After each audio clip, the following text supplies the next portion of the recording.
चलिए बेटा, अब इसमें ये जो बेटा हमारा यूनिट होगा अगला हम देखने वाले हैं। अब यूनिट को इसको बदल दिया जाता है, ठीक है। अभी तक 3 खत्म कर दिया, अब हम 4th यूनिट की बात करेंगे। किसकी करेंगे?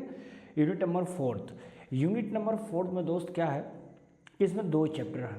पहला हो जाएगा हमारा बायोटेक्नोलॉजी, उसके प्रिंसिपल्स के बारे में बात करेंगे।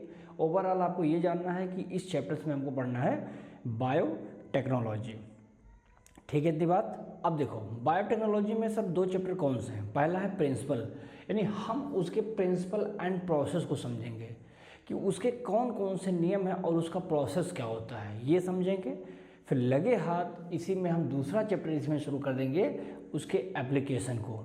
यानी बायोटेक्नोलॉजी की आज इस चैप्टर्स के अंतर्गत हम देखेंगे 2, जो कि principle as well as application. देखिए इस चैप्टर्स को दोस्त शुरू करने से पहले मैं आपको एक आइडिया देता हूँ, जिससे थोड़ा सा माइंड में ये बना रहे, मैप रेडी हो जाए कि हमको कैसे पढ़ना है और क्या पढ़ना है इस चैप्टर्स में, ठीक है। देखो अभी तक आपने देखा कि सर बायोलॉजी हम लोग पढ़ते हैं, सभी जानते हैं बायोलॉजी पढ़ते हो। बायो प्लस लॉजी मतलब कोई लिविंग का अध्ययन जब आप करते हो ना, लॉगी में स्टडी, यानी कुल मिला के दोस्त हम बायोलॉजी पढ़ते हैं। अब हो सकता है उसमें हम अलग अलग ब्रांच देख सकते हैं, हम बॉटनी पढ़ते हैं, हम जूलॉजी पढ़ते हैं। ऐसे करके हम लोगों ने देखा, जैसे आपने कहा साइटोलॉजी पढ़ा जाता है, सेल का स्टडी किया। आप हिस्टोलॉजी पढ़ते हो, जिसमें आप देख सकते हैं कि किस तरह से टिश्यू के बारे में जानते हैं। अब ये सारी बातें तो समझ में आ रही थी, लेकिन एक उसी बीच में दोस्त एक नया ब्रांच डेवलप हुआ, क्योंकि इस ब्रांच के बिना पूरी की पूरी बायोलॉजी अधूरी है। ठीक उसी तरह से आप जैसे किसी परिवार में पेरेंट्स के एब्सेंस में पूरा का पूरा जो माहौल है वो कैसा होता है? अधूरा होता है, फीका होता है। ठीक उसी तरह से आपका ये जो बायोटेक्नोलॉजी का ब्रांच आया, इसने अपनी एक अलग महफिल जमा के रखी है, क्योंकि इसको पता है कि घूम घाम के कहीं से भी आओगे मेरे पास। जैसे कहते हैं नॉलेज आपने खूब गेन कर लिया, खूब अर्न कर रहे थे, लेकिन घूम घुमा करके आपको अध्यात्म की ओर आना ही पड़ेगा। तो ये चीज़ें सीखिए जहाँ से पॉइंट आते हैं। जैसे IITian बाबा से उन्होंने क्या कहा? उन्होंने कहा आपके पास बहुत पैसा, बहुत धन, बहुत दौलत है, हर एक चीज़ का आप लोभ ले रहे हो, लेकिन एक वक्त ज़रूर ऐसा आता है कि जब आपको अध्यात्म की तरफ क्या होना पड़ता है? वापस करना पड़ता है। ठीक उसी तरह से ये बायोलॉजी है। बायोलॉजी कहता है घूम लो दुनिया चाहे जहाँ, आना है तुमको मेरे पास यहाँ। वाह क्या शायरी बन गई है। चलिए अब बताता हूँ मैं कि बायोटेक्नोलॉजी, बायोलॉजी दोस्त पढ़ते थे, लेकिन उसी बायोलॉजी को जब हम लोग थोड़ा टेक्नोलॉजी के दृश्य से देखेंगे, उस माध्यम से देखेंगे, then it is called the biotechnology. बात समझ आई? अब इसमें क्या क्या पॉइंट्स हम लोगों को पढ़ना है। देखिए ये सब चैप्टर्स, ये यूनिट बहुत छोटा है, इसीलिए मैं इसको बहुत तेज़ी के साथ ख़त्म करूँगा। देखिए बायोटेक्नोलॉजी आप पढ़ेंगे, उसमें कुछ ब्रांचेस हैं, कौन कौन से इसमें छोटे छोटे नियम बताए गए हैं, कौन कौन से इंस्टीट्यूट पढ़ी है इसमें, और साथ ही साथ दोस्त इसमें हम देखेंगे जैसे कि जीन क्या है, कुल मिलाकर के जेनेटिक लेवल की बात करेंगे। जीन क्या है, क्लोन क्या है, प्लाज्मिड क्या है, वेक्टर क्या है, एंजाइम्स क्या है, वो भी उसके ग्रुप में रेस्ट्रिक्शन एंजाइम क्या है, रेस्ट्रिक्शन एंडोन्यूक्लियस एंजाइम क्या है, एक्सो क्या है, एंडोन्यूक्लियस क्या है, ऐसे तमाम प्रकार, डेनलाइगेज क्या है, ये सारी बात हम इसमें देखने वाले हैं। अभी तक PCR आपने पढ़ा, हमने भी पढ़ाया है अपने लेक्चर्स में सारी बातें। PCR देखेंगे इसी में मैं आपको एक से एक इम्पॉर्टेंट बात समझाने वाला हूं। तो यानी कह सकते हैं कि ये चैप्टर्स अपने आप में आपको जानकारी तो देगा ही देगा, एज वेल एज आपको जो अभी आप पढ़ते चले आए सारे यूनिट्स को कैसे भी देखिएगा उसको कोरिलेट करता है, ठीक है। अब मैं समझाने जा रहा हूँ, बहुत ध्यान से सुनिएगा। देखिए एक साइंटिस्ट है दोस्त जिसका नाम था कार्ल एरिकी। कार्ल एरिकी ने सन 1919 में ये बात बताई कि यहाँ एक शब्द है जिसका नाम है बायोटेक्नोलॉजी। सारे साइंटिस्टों में ये बहुत बड़ी टेंशन क्रिएट हो गई कि अभी तक हम लोगों ने बायोलॉजी तो पढ़ा था, ठीक है, लेकिन अचानक से बायोटेक्नोलॉजी शब्द कहाँ से आ गया। इस पर बहुत सारा डिस्कशन चलने लगा। हालांकि डिस्कशन चलना भी चाहिए, क्योंकि जब तक चीज़ों के भीतर जा कर के उसकी इंटरनली जानकारी आपके पास नहीं होती है, जब तक वो मज़ा नहीं आता है, वो किक नहीं मिलेगी आपको ज़िंदगी में। तो इन लोगों ने कहा ठीक है, कार्ल एरिकी ने कहा एक शब्द है बायोटेक्नोलॉजी, सारे साइंटिस्ट बैठ करके सुन रहे थे इनको, कहा ठीक है बहुत अच्छा, तो क्या करेंगे इसमें, कहा देखिए ये बायोटेक्नोलॉजी कहता क्या है। उन्होंने कहा ये टेक्निक है। क्या बताया कि biotechnology none other than other, उन्होंने कहा बस एक टेक्निक है। किस चीज़ का technique using for the living organism या लिव ऑर्गेनिज्म या उसका कोई enzyme from an organism and produce the product which is useful for the human.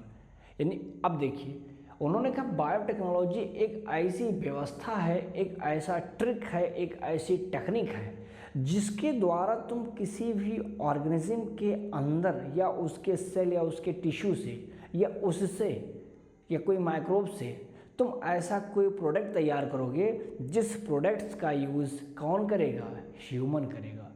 यानी ओवरऑल दोस्त हमने ये देखा कि बायोटेक्नोलॉजी एक ऐसी व्यवस्था बन चुकी थी जिस व्यवस्था से इंसानों ने अपने आत्मनिर्भरता को और बेहतरीन ढंग से बढ़ा दिया। यानी हमें जो थोड़ी बहुत चीज़ें कम मिल रही थी, अब बायोटेक्नोलॉजी आ गया है, अब डरने की आवश्यकता नहीं है। हम अलग अलग फील्ड में घुसेंगे। हम दवाइयाँ लेना है, दवाई में हमारे पास कोई चीज़ नहीं मिल पा रहा है तो हम क्या करेंगे, बायोटेक्नोलॉजी की हेल्प लेंगे और ये उस हेल्प के मदद से हमको वो मेडिसिन बना के तैयार कर देगा।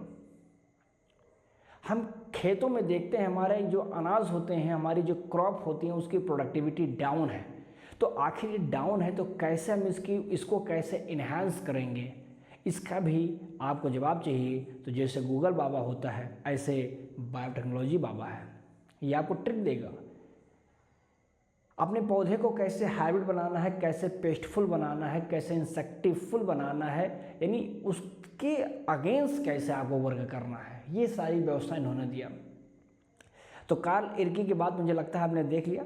उन्होंने कहा कि यह एक ऐसी टेक्निक है जिसके द्वारा हम कोई ऐसी चीज़ बना सकते हैं, कोई ऐसा प्रोडक्ट बना सकते हैं, चाहे कोई ऑर्गेनिज्म हो, चाहे माइक्रो ऑर्गेनिज्म हो या उसके एंजाइम से ही क्यों ना, और बना करके काम। जैसे आपने देखा होगा वो अभी मैंने बताया था पेनिसिलिन नोटेटम, पेनिसिलिन नोटेटम हमने सुना था, उस फंगस से हमने क्या तैयार किया था, हमने पेनिसिलिन बना दिया। अलेक्जेंडर फ्लेमिंग साहब जो बताए थे। अब उसका यूज़ कौन कर रहा है, वो हम लोग कर रहे हैं वैक्सीन के रूप में। अभी बहुत सारे माइक्रोब्स होते हैं जो हमारे हार्मफुल और हमारे लिए बेनिफिट भी होते हैं, अभी मैंने पढ़ाया ही लास्ट में, देखा आपने। तो वो सब कहीं ना कहीं हमको कैसे फ़ायदेमंद दे रहे हैं, हम कैसे बेनिफिट दे रहे हैं, उसी को हम बायोटेक्नोलॉजी के अंतर्गत समझते हैं। आगे देखिएगा, देखिए एक कंपनी है भाई, एक कंपनी का नाम रटिएगा EFB। अब EFB न समझना कि EFB कहाँ साहब चलाने लगे इसमें, नहीं, यूरोपियन फेडरेशन ऑफ बायोटेक्नोलॉजी। क्या है ये, यूरोपियन फेडरेशन ऑफ बायोटेक्नोलॉजी।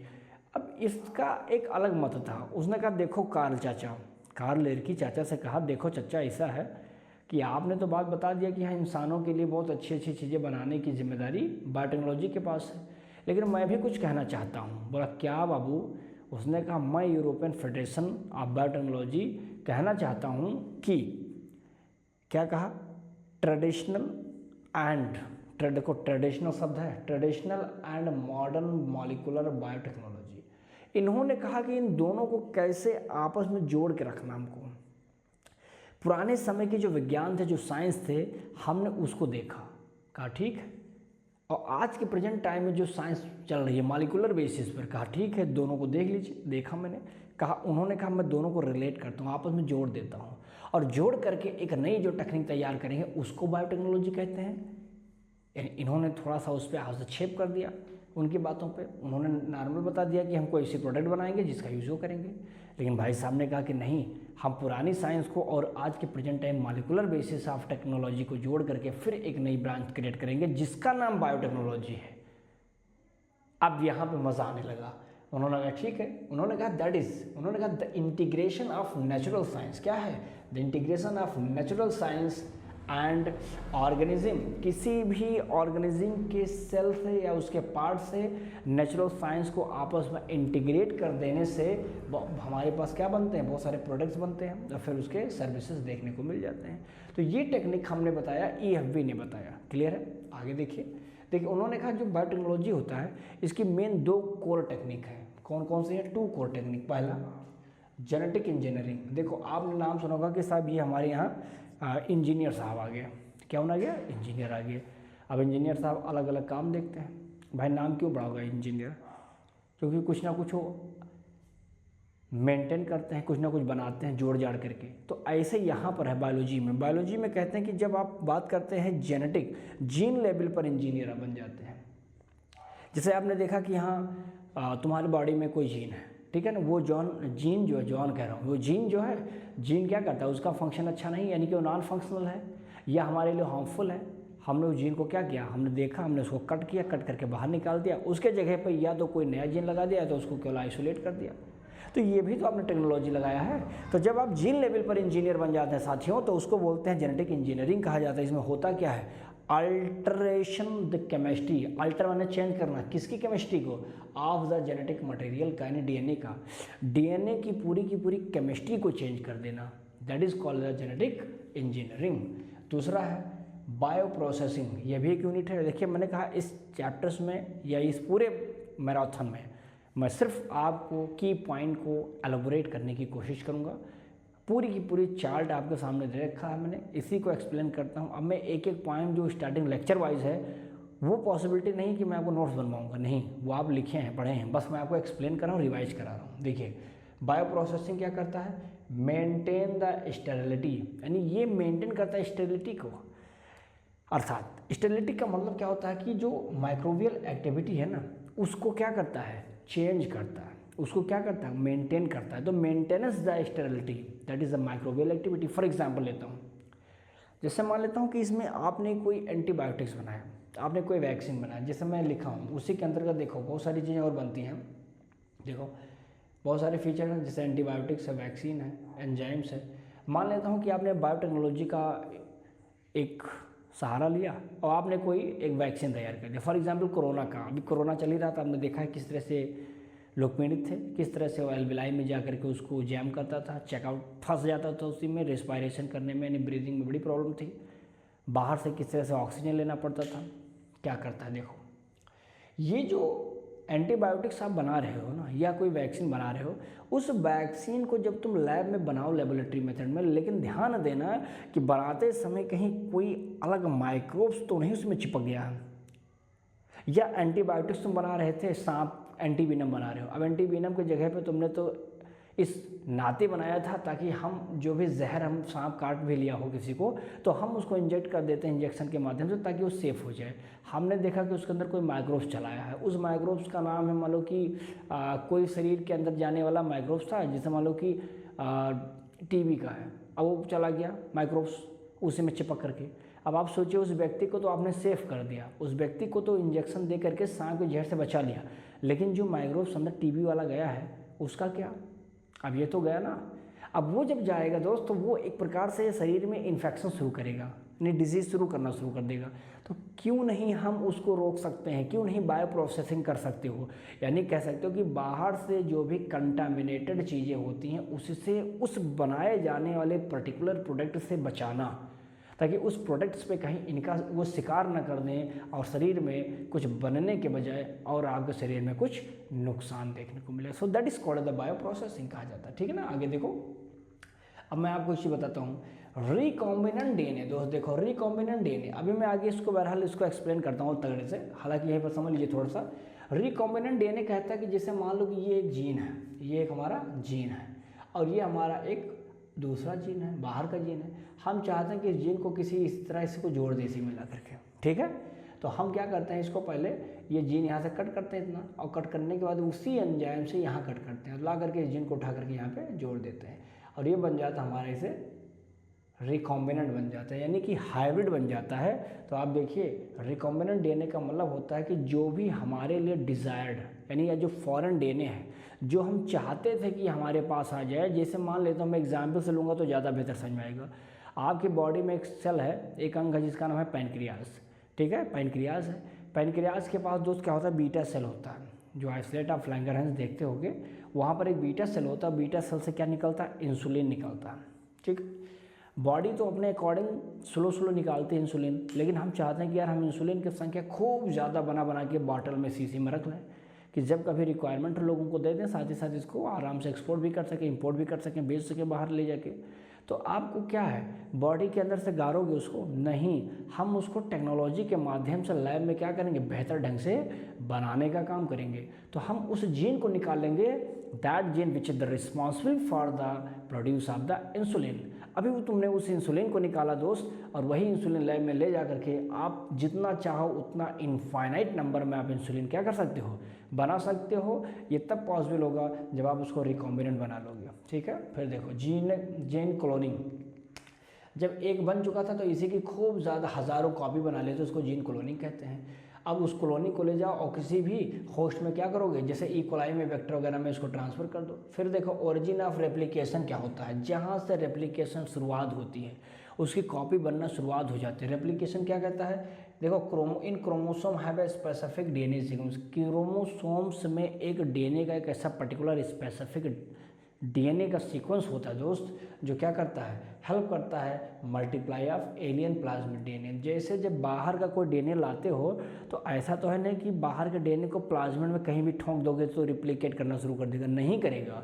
आप देखेंगे उस पूरे की पूरी क्रोमोसोम में एक ऐसा छोटा सा एरिया होगा, एक ऐसा पार्ट होगा, डीएनए का सीक्वेंस होगा, वहीं पर तब तुम बाइंड करोगे एलियन डीएनए को, तभी वो अपना संख्या क्या करेगा, मल्टीप्लाई करेगा। तो उसी को हम बोलते हैं, देख लिया हमने। आगे देखो, फिर देखिए, फिर बताया क्लोनिंग, अभी मैंने फिर बताया था क्लोन माने अपनी खूब कॉपी बना लेना। फिर देखो प्लाज्मिड, देखिए एक शब्द है दोस्त प्लाज्मिड, बहुत मरतबा आएगा, अभी आगे भी मिलेगा। प्लाज्मिड बैक्टीरिया के अंदर क्या होता है, अपना खुद का क्रोमोसोम होता है, ठीक, अपना डीएनए होता है, जेनेटिक मटेरियल होता है।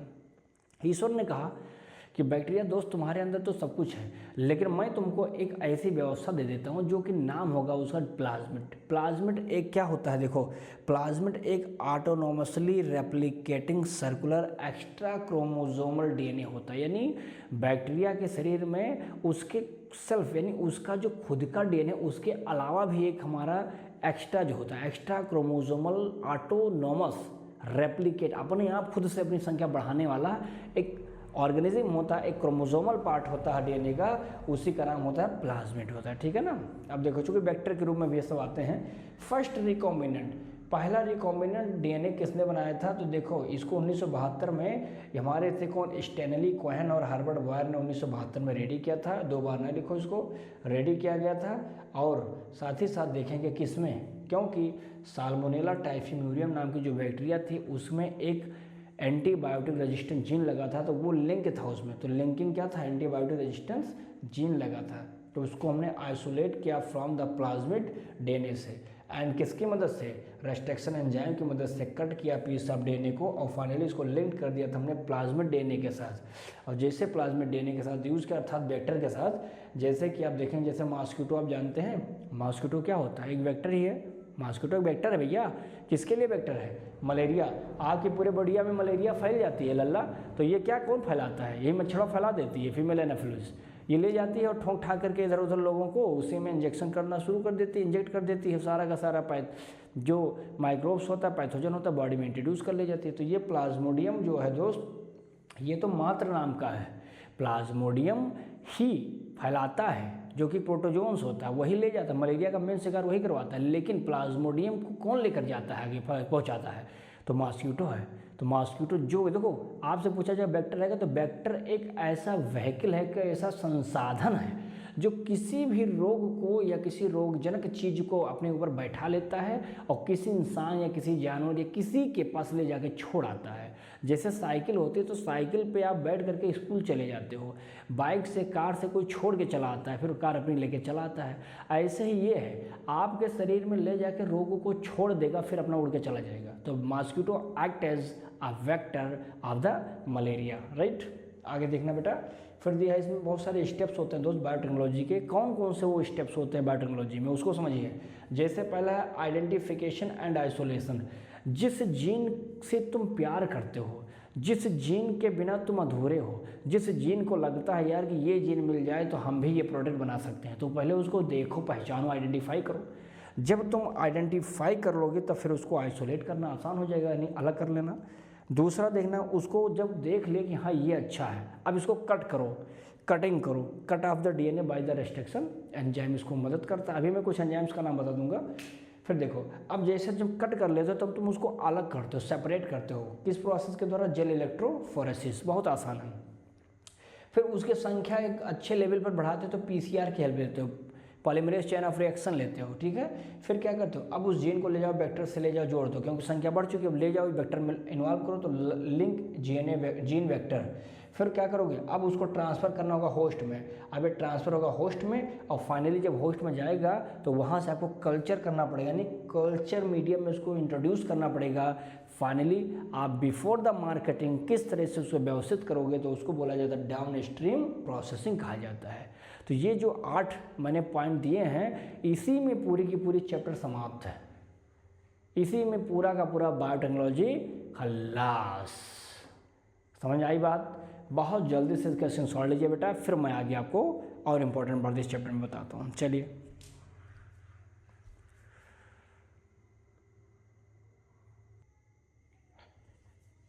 भैया, अब देखो इसमें मैंने कुछ जो स्टेप अभी मैंने बताया था उसी में से ये स्टेप निकाला गया है जिसमें आइसोलेशन ऑफ जेनेटिक मटेरियल होता है। देखिए जेनेटिक मटेरियल आप किसे कहते हैं, स्पेशली डीएनए का नाम आप जानते होंगे, ठीक है। अब DNA act as the genetic material होता है, तो क्या आपको लगता है कि वो इतने आसानी से हम लोगों की बॉडी में मिलेगा? नहीं मिलेगा ना।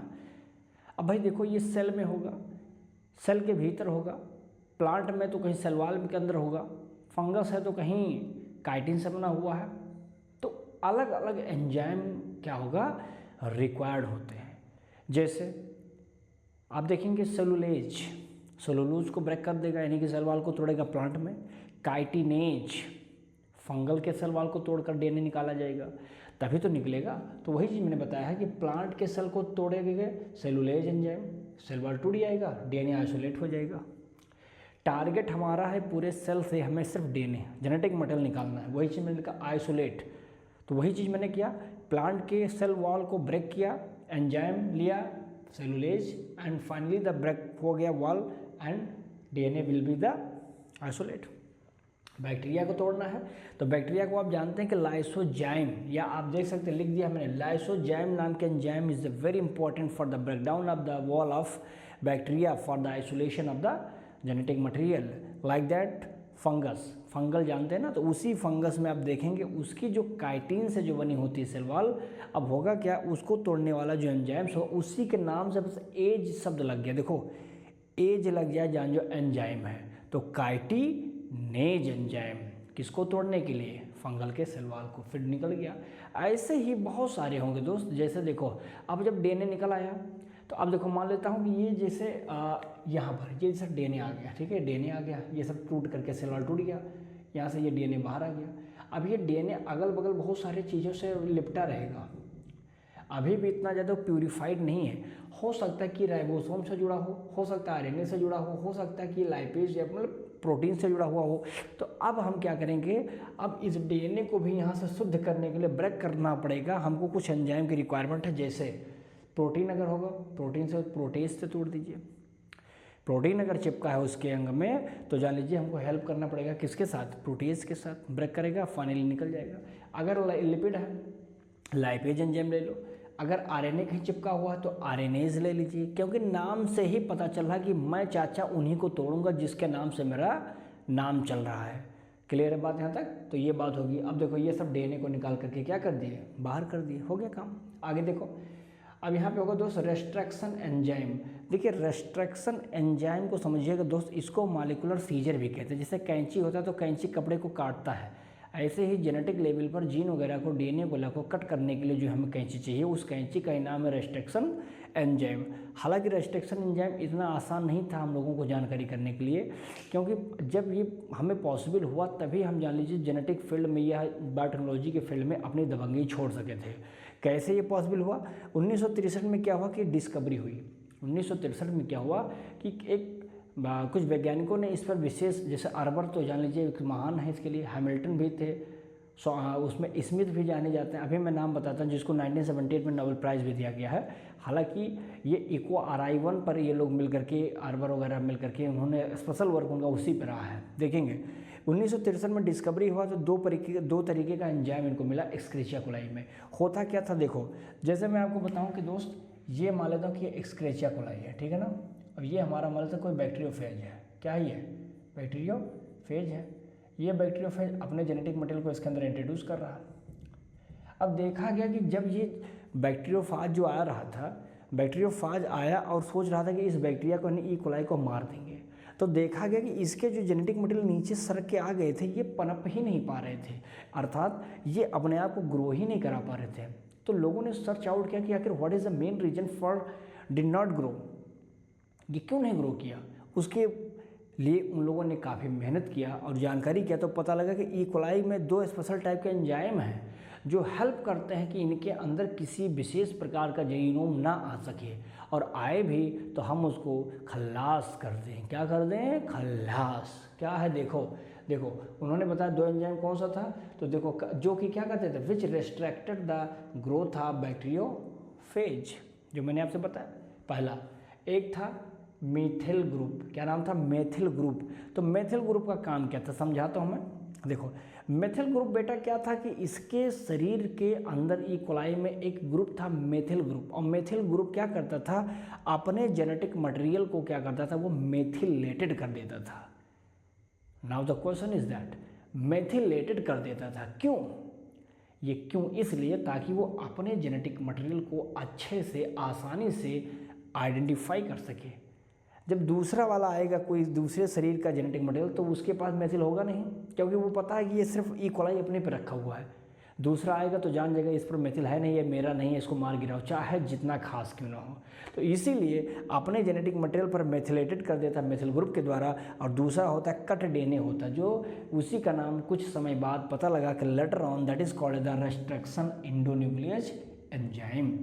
बाद में पता लगा था, ऐसे नहीं तुरंत, पहले तो होता हाँ कट करने वाला है, लेकिन बाद में पता चला कि इसका नाम है रेस्ट्रिक्शन एंडोन्यूक्लियस। क्या ये 2 एंजाइम्स आपके जहन में आ गए कि ई कोलाई में कौन कौन से? I hope you can understand now.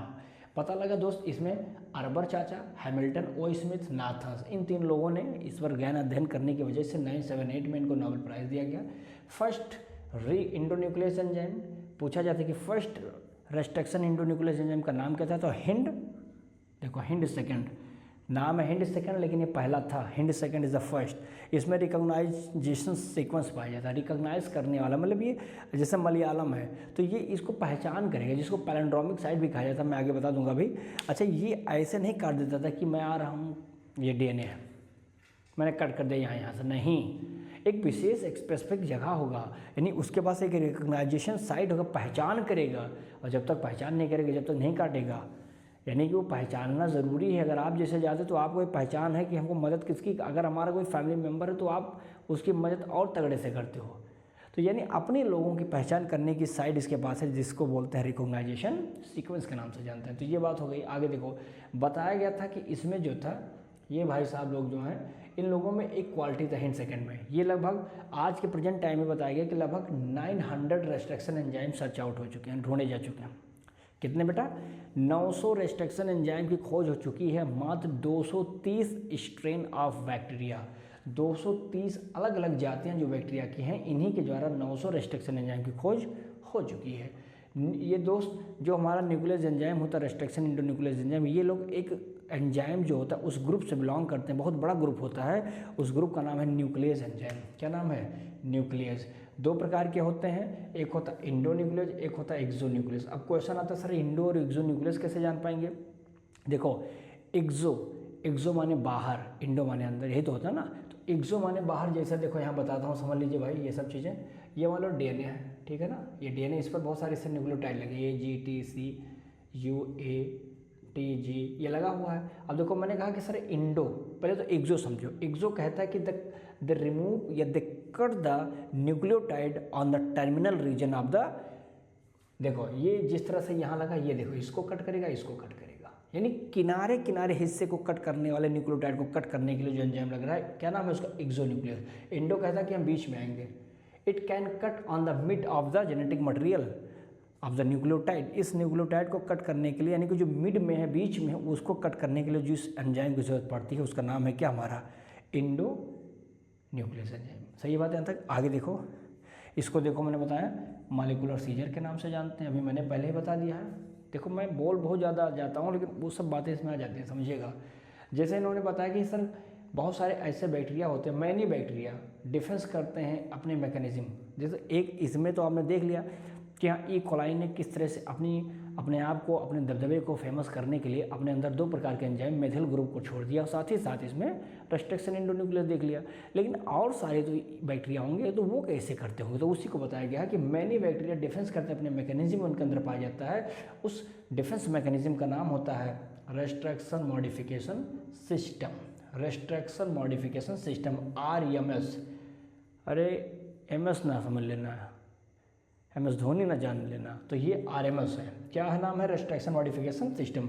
ये क्या कहता है? That is the restriction endonuclease and modification enzyme. इसमें दोनों चीज़ में अवेलेबल होगा। जैसे में पूछा जाता है कि सर कैसे नाम लिखा जाता है, कैसे हिंड सेकंड कह दूं, कैसे इको RI1 कह दूं, कैसे हम प्लाज्मिड PBr322 कैसे कह दूं, कैसे नाम पड़ा होगा? तो मैं बताता हूँ एक एग्जाम्पल लेकर के। देखो इको R1 प्लस, अब क्वेश्चन दिमाग में आने लगा सर इको R1 ये क्या है? तो कहा गया इको मतलब होता है E। पहला देखो, पहला अल्फ़ाबेट ध्यान से समझो। E मतलब होता है जीनस है। क्या नाम है इसका? एक जीनस है, इसको बोलते हैं एस्क्रेचिया, ठीक है ना, एक बैक्टीरिया ही है। CO, ये 2 जो स्टेप दिखाई पड़ रहे हैं इसे हमारे स्पीसीज होते हैं। एस्क्रेचिया कोलाई, इसका नाम क्या पड़ जाता है? कोलाई कहते हैं, ठीक है ना। तो ये हो गया 2 हमारे जो अल्फ़ाबेट थे ये हमारे क्या है? स्पीसीज हैं। First alphabet represents the genus, जो कि बात करता है किसकी? हमारे एस्क्रेचिया की। तो एस्क्रेचिया कोलाई। अब R आ गया। R एक स्ट्रेन है। कौन से स्ट्रेन से हमने इसको बनाया था? तो R फॉर स्ट्रेन हो जाता है। And 1 is equal to the roman order, यानी कितने नंबर पर ये बनाया गया था, तो उसी का नाम है 1 कहा जाता है। क्या बात है, समझ में आए कैसे लिखा जाता है नाम? आगे देखो भैया, अब ये बात हो गई इनकी कहानी खत्म। अब तीसरे स्टेप पर आप ध्यान से देखेंगे तो इसमें लिखा है कि कैसे आप सेपरेट करते हो। जब जेनेटिक मटेरियल को बेटा तुम कट कर लिए हो तो उस कट किए हुए जेनेटिक मटेरियल को DNA को अलग तो करने का तरीका चाहिए ही। उस तरीके का ही नाम है जेल इलेक्ट्रोफोरेसिस। क्या कहता है? ये सेपरेशन करवाता है according to the molecular weight, यानी उसके साइज के अकॉर्डिंग हम DNA को देखते हैं कि वो अपने आप क्या होते हैं? ऑटोमेटिकली सट आउट हो जाते हैं, कहीं अलग होना शुरू कर देते हैं। जैसे कट किया DNA पर नेगेटिव चार्ज होता है, पता होगा क्यों? कभी मैंने बताया ही तो कि यहाँ इस पर फास्फेट ग्रुप पाया जाता है, तो ये नेगेटिव चार्ज की वजह से कट हो गया। ये एक इलेक्ट्रिक फील्ड लगा होता है दोस्तों। इलेक्ट्रिक फील्ड में आपने पढ़ा होगा फिजिक्स में कि कैथोड और एनोड लगे होते हैं। एनोड पर हमेशा पॉजिटिव चार्ज होता है, कैथोड पर नेगेटिव चार्ज होता है। तो एनोड जो हमारा पॉजिटिव चार्ज है, यानी कि जाहिर सी बात है कि इलेक्ट्रॉन को अट्रैक्ट करने की कोशिश करेगा और वो किस तरह से प्रोटॉन की तरफ अट्रैक्ट करेगा। तो हमारा जो DNA है, DNA पर जब नेगेटिव चार्ज है बेटे तो वो हमेशा एनोड की तरफ जाना पसंद करेगा। तो ये नेगेटिव है DNA जाएगा एनोड की तरफ इलेक्ट्रिक फील्ड के अंतर्गत। ये पूरी प्रोग्राम्स हो रही हैं। इसमें हमें आपको कोई मतलब नहीं कि ले जाओ लालटेन और ले जाओ इलेक्ट्रिक फील्ड लगा के बैठो, नहीं, वो ऑटोमेटिकली काम करेगा वहाँ पर। फिर देखो, हाँ देखो इसमें दोस्त एक मैट्रिक्स भरा रहता है, धौंजा रहता है, धौंजा मैट्रिक्स धौंजा रहता है, मीडियम कहते हैं इसको। देखो नाम है जिसका एग्रॉस जेल कहा जाता है। एग्रॉस जेल एक नेचुरल पॉलीमर होता है। अब उसको ज़्यादा डिटेल नहीं जानकारी रखना, बस इतना जाने कि नेचुरल पॉलीमर है एग्रॉस जेल। बना कैसे होता है? एक सी बीड होता है, या उसी को हम लोग रेड एल्गी के नाम से भी जानते हैं। जैसे पेस्ट बनाकर एक मैट्रिक्स तैयार कर देते हैं, तो उस एल्गी का नाम जान लीजिए, उस कौन सा नाम है, किससे बनाया जाता है वो एग्रॉस जेल। तो देखिए एक होता है जेलेडियम और दूसरा नाम होता है ग्रेसिलेरियम। इन दोनों जातियों से स्पीसीज से रेड एल्गियों से मिला करके क्या बनाता है? एग्रॉस जेल, जो कि हेल्प करता है। अच्छा, इसकी क्वालिटी होती है, इसकी क्वालिटी एक होती है कि इसके पास सीविंग प्रॉपर्टी होती है। छननी, जैसे आप चाय छानते हो ना, तो चाय जो है नीचे चला गया, उसके ऊपर जो उसका पार्टिकल्स होता है सब ऊपर क्या हो जाता है? फंस जाता है। तो सेविंग प्रॉपर्टी है इसके पास, ठीक है। फिर देखो DNA फ्रेगमेंट दोस्त सेपरेट कर लिया जाता है। जब DNA फ्रेगमेंट को सेपरेट कर लिया जाता है तो उस प्रोसेस को जान लीजिए रेजोल्यूशन बोलते हैं। देखो रिजॉल्व कहते हैं, क्या कहते हैं? रिजॉल्व के नाम से जाना जाता है। सेविंग प्रॉपर्टी आप देख सकते हैं किस तरह पाया जाता है इसमें एग्रॉस जेल में, जो कि फास्ट और लार्ज, अगर मॉलिक्यूल DNA का बड़ा है तो वो जान लीजिए जब बड़ा होगा तो उसकी जो मूवमेंट होगी स्लो होगी, धीमे धीमे जाएगी। पतला वाला जल्दी सड़ाम से भागेगा वो, ये चीज़ें हो जाती हैं। और फिर देखिए अभी आपको DNA दिखाई नहीं पड़ेगा, अब उसमें आप स्टेन डालोगे केमिकल, उस स्टेन को ही बोलते हैं इथीडियम ब्रोमाइड कहा जाता है। क्या बोलते हैं इसको? इथीडियम ब्रोमाइड नाम का केमिकल पड़ेगा। फिर उस पर आप अल्ट्रावायलेट रेस डालोगे और अल्ट्रावायलेट रेस जैसे डालोगे आपको एक ऑरेंज बैंड दिखाई पड़ेगा। क्या दिखाई पड़ेगा? ऑरेंज बैंड दिखाई पड़ेगा। फाइनली आप उसको अब DNA को एक्सट्रैक्ट कर लीजिए। कहाँ से? जेल इलेक्ट्रोफोरेसिस से। तो extracted of the gel piece is called as the elution. जब आप जल इलेक्ट्रोफोरेसिस में या जल से हम क्या करते हैं, जब डीएनए को एक्सट्रैक्ट करते हैं तो that is called as the elution के नाम से जाना जाता है। आई होप आप समझ गए होंगे। अगला आता है एक आर्टिफिशियल प्लाज्मेटा जिसका नाम है PBr322, ये भी समझ लीजिएगा, इसका फिगर बना के जाइएगा। PBr322 दोस्त एक आर्टिफिशियल हमारा होता है जिसका फुल फॉर्म देखो, P for plasmid, B for एक साइंटिस्ट है बॉलिवर, देखो बॉलिवर है, R फॉर हमारे कौन है, रॉड्रिगोज है। ये 322 जो लिखा दोस्त ये नंबर है, यानी 321 इससे पहले सफल हुआ असफल हुआ इससे मतलब नहीं है, ये 322 नंबर पर लैब में तैयार किया गया था, तो इसीलिए PBr322 दिया गया, जो कि आर्टिफिशियल प्लाज्मेट होता है। ये इसलिए बनाया गया क्योंकि इसके पास वो सारे एक आइडियल प्लाज्मेट है, ध्यान देना, आइडियल वेक्टर के नाम से जाना जाता है। ऐसा क्यों? क्योंकि उसके पास वो सारी खूबी है, वो सारी क्वालिटी है जो एक वेक्टर में होनी चाहिए, इसीलिए साइंटिस्टों ने वो सारी चीज़ें इसमें डाल के रखी थी। इसी में आप देखेंगे सिलेक्टेबल मार्कर भी होगा, इसमें क्लोनिंग साइड होगा, सारी चीज़ें इसमें देखने को मिलेगा अभी। तो ये चीज़ें आपको समझ में आ गया होगा। देखो इसमें सिलेक्टेबल मार्कर पाया जाता है, सबसे इंपॉर्टेंट मैंने अभी कहा ना, सिलेक्टेबल मार्कर के अंदर बहुत सारे क्लोनिंग साइड मौजूद होते हैं। क्या होते हैं? बहुत सारे क्लोनिंग साइड होते हैं। और सिलेक्टेबल मार्कर की खूबी ये होती है कि इसके पास एंटीबायोटिक रेजिस्टेंट जीन पाए जाते हैं। दोस्त क्या होते हैं इसके पास, एक इसी में आपको देखने को मिलेगा एंटीबायोटिक रेजिस्टेंट जीन होता है, जैसे कि एम्फलिसिन होगा, जैसे कि टेट्रासाइक्लिन होता है। ये चीज़ें क्या होती हैं उसमें मौजूद रहती हैं, और यही आपको ये बताएगा चीख। अच्छा इतने माइन्यूट होते हैं कि नेकेड आई से देखना मुश्किल होता है दोस्त, तो इसीलिए सिलेक्टेबल मार्कर जैसे ये चीख के कहेगा कि मैं रिकॉम्बिनेंट हो चुका हूँ, मैं ट्रांसफार्मेंट हो चुका हूँ, या मैं नॉन ट्रांसफार्मेंट हो चुका हूँ।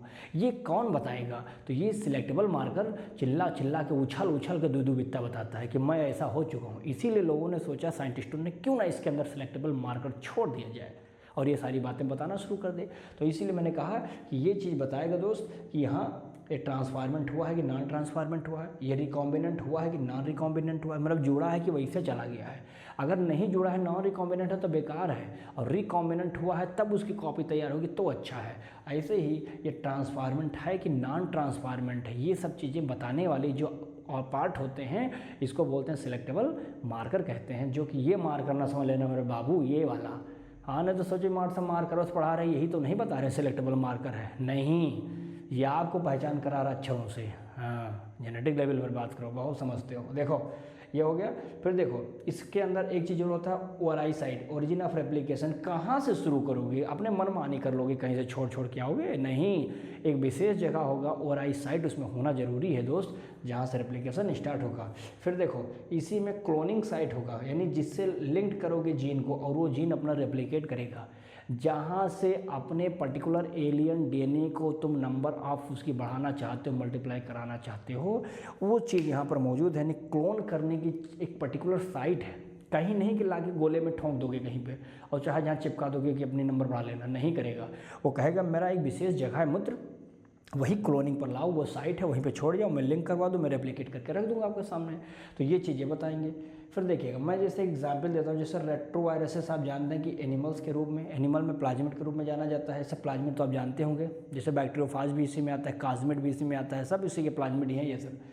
टीआई प्लाज्मिड बहुत इंपॉर्टेंट है मित्र, इसको पढ़ो, बहुत ज़रूरी है दोस्त। टीआई प्लाज्मिड मतलब ट्यूबर इंड्यूसिंग प्लाज्मिड के नाम से जाना जाता है, जो एक स्पेशल पैथोजेनिक बैक्टीरिया में मिलता है जिसका नाम है एग्रोबैक्टीरियम ट्यूमिफेसियस, यहाँ से मिलता है। ये प्लांट के केसेस में आप देखेंगे किस तरह से अपने मतलब ये ट्रांसफ़र करने का काम करता है। और टीआई प्लाज्मिड दोस्त हमेशा पाया जाता है पैथोजेनिक स्पीसीज ऑफ किसमें, एग्रोबैक्टीरियम ट्यूमिफेसियस में, और एक स्पीसीज और होती है एग्रोबैक्टीरियम राइजोजीन्स। इन्हीं दो स्पीसीज़ में जो कि पैथोजेनिक है, इस दोनों में यही ट्यूमर इंड्यूसिंग हमारा प्लाज्मिड पाया जाता है। और इसके अंदर, इस प्लाज्मिड के अंदर एक विशेष प्रकार का हमारा डीएनए होता है जिसका नाम होता है टी डीएनए, एक साइट है ये टी डीएनए। उसी टी डीएनए ही क्या करता है, जो जेनेटिक मटेरियल होता है उसको ले जा करके प्लांट के अंदर छोड़ के चला आता है, और छोड़ के आता नहीं है, रोग करता है मुन्ना। देखो मैं बताऊँगा ये क्या करता है, जो हमारा एग्रोबैक्टीरियम ट्यूमिफेसियस है, जब ये अपने टी डीएनए पे उस पर्टिकुलर डीएनए को प्रिकर्सर करता है, पकड़ के ले जाता है प्लांट में, तो उसके अंदर एक रोग करता है जिसका नाम है क्राउन गाल। उसके जड़ों में मोट गठवा पड़ जाते हैं, गांठ।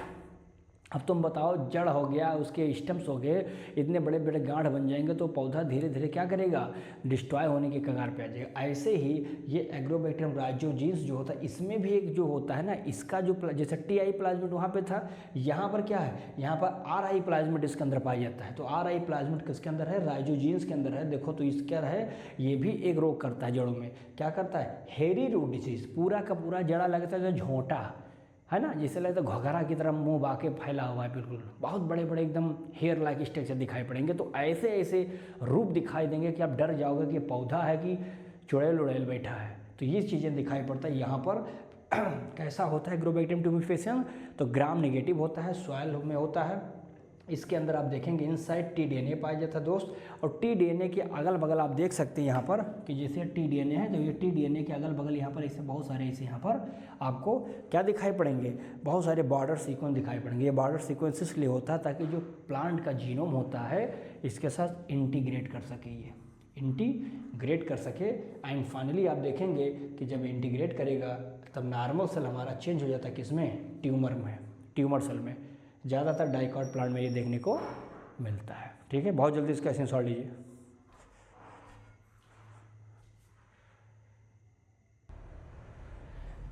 चलो भैया, अब इसमें थोड़ा सा एक इम्पॉर्टेंट बात देखिएगा, पीसीआर जांचा, ठीक है ना, पीसीआर। अब देखो पीसीआर आप इतना ध्यान दीजिएगा, जिसका फुल फॉर्म क्या होता है। जैसे आपने एक सुना होगा, कोरोना के टाइम पीरियड में लोग कराते थे RT-PCR कराते थे, आपने सुना होगा, है ना। अब RT-PCR ये यही सब टेक्निक था यहाँ पे।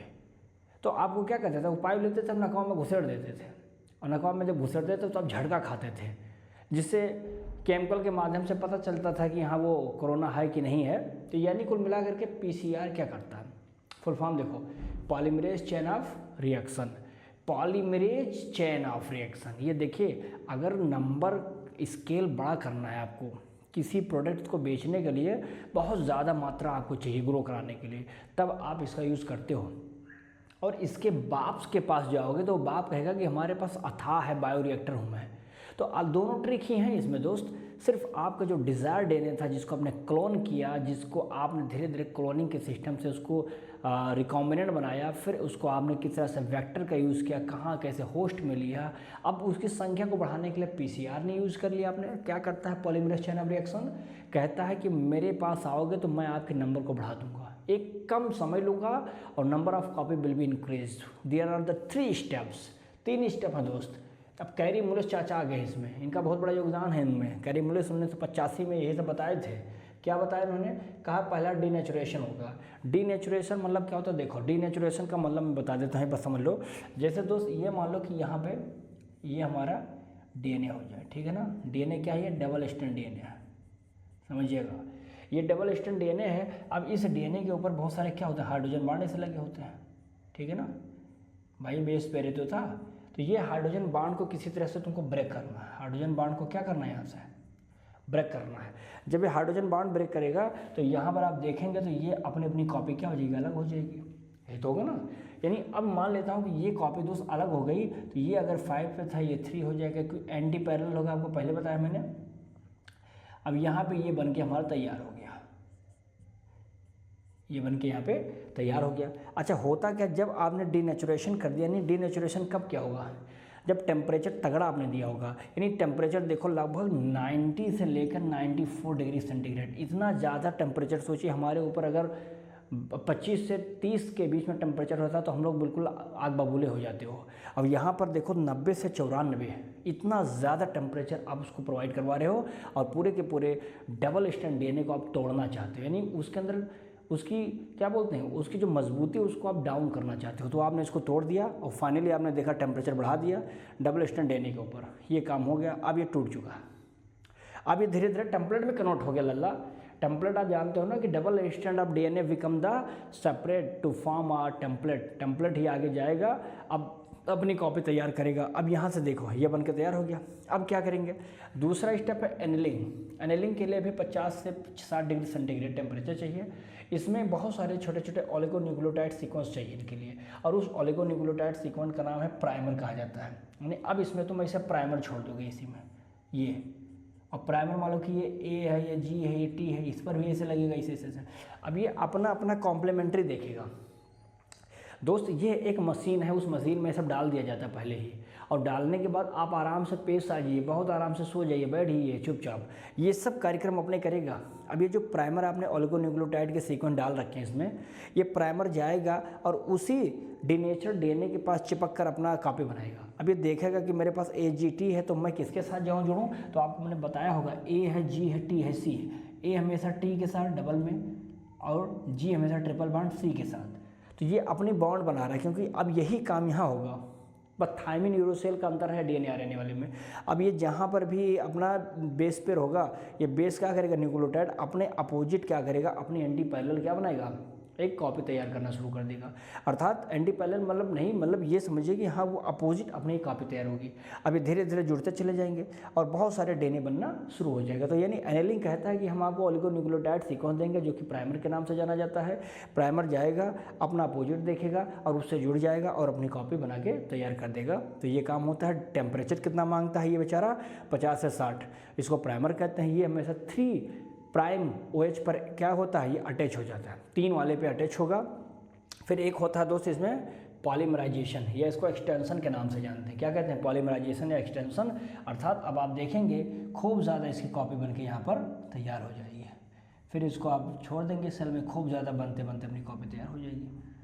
तो ये प्रोसेस है क्या, पॉलीमराइजेशन, हाइब्रिडाइजेशन या एक्सटेंशन। यानी अब अपनी संख्या को नंबर ऑफ क्या होगी, इंक्रीज करेगी। इसको बोलते हैं हम लोग क्या, हाइब्रिडाइजेशन कहते हैं। हालांकि यहाँ पर हम लोग यूज़ नहीं करते हैं, DNA पॉलीमरेज एंजाइम यूज़ नहीं किया जाता। ध्यान देना, बहुत इंपॉर्टेंट बात बता रहा हूँ। DNA polymerase enzyme will not be use here, here is the use only the tag polymerase enzyme. Now what do you mean by the tag, T for thermos, T for thermos, AQ for aquaticus. तो ये क्या है, एक bacteria है जिसका नाम है thermos aquaticus. देखा गया कि यह बैक्टीरिया जो था बड़े बड़े टेम्परेचर को सहती थी, हाई सैलिनिटी को सहती थी, जितनी भी मैराइन कंडीशन क्यों ना आ जाए अपने आप को सर्वाइव करती थी। तो साइंटिस्टों ने सोचा क्यों ना हम टैग पॉलीमरेज निकाल लें यहाँ से।